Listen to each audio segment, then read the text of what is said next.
Hello, welcome to Cambridge. It's July. Now, you know that I've got a bit of a thing about scented orchids, and this month I've got several that are really good performers when it comes to scent. The first one that I want to show you is this one, Angraecum didieri.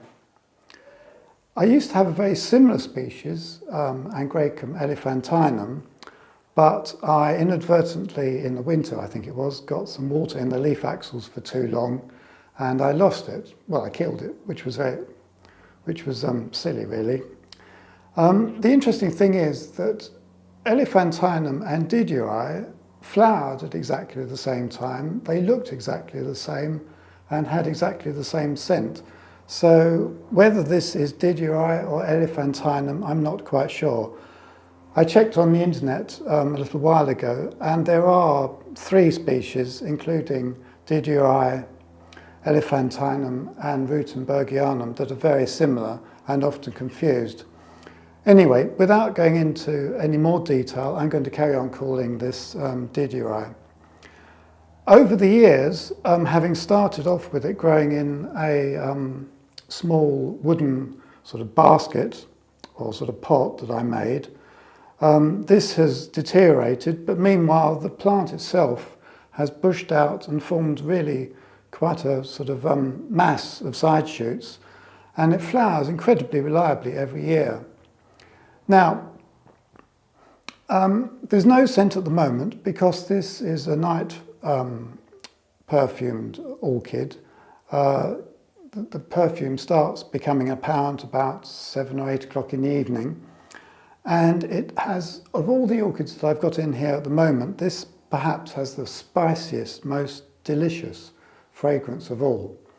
Really worth growing, absolutely wonderful.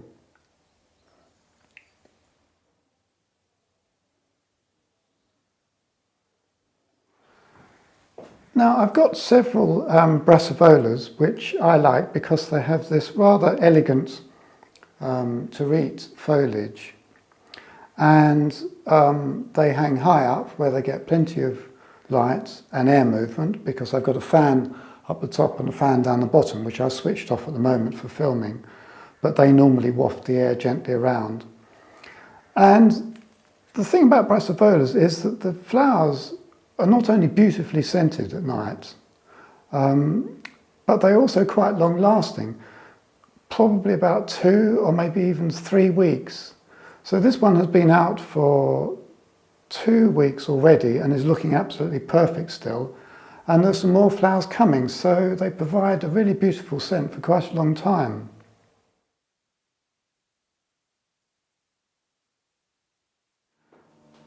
And here we have another Brassavola. This is Brassavola bahiensis. Now this has, well, first of all, I'm growing it on a cork mount as opposed to the plastic baskets that I've got some of the others planted in. This actually came on a very small cork mount several years ago, and I've successively put it on larger and larger mounts as it's grown.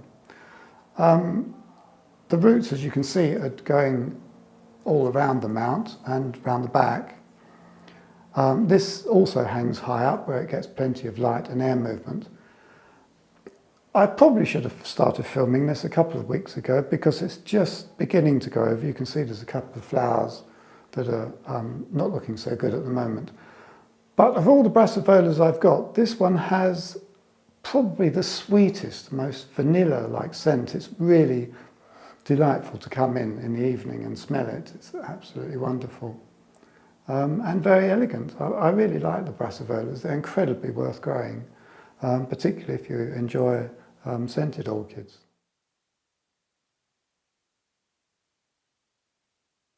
Now, for a really powerful scent in the day, you can't really beat Neofinetia falcata.